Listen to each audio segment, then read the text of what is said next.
Mga kapuso, malaking bahagi po ng bansa ang uulanin ngayong araw dahil sa hanging habagat. Kabilang dyan ang Zambales, Bataan, Cavite, Batangas, ang Mimaropa Region, Visayas at ang Mindanao. Pinaalerto po ng Pag-asa ang mga residente mula sa banta ng baha o landslide sa gitna ng pag-uulan.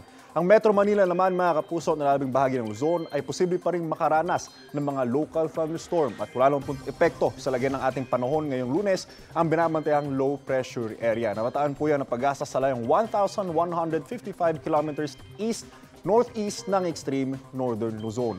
Mababa po sa ngayon ang tsansa na nasabing low pressure area na maging isang bagyo. Ingat po tayong lahat, mga kapuso. Ako po si Anjo Pertiera. Know the weather before you go. Para mag-safe lagi, mga kapuso. Kapuso, para laging una ka sa mga balita, bisitahin at mag-subscribe sa GMA Integrated News sa YouTube. Sa mga kapuso abroad, samahan nyo kami sa GMA Pinoy TV at sa www.gmanews.tv.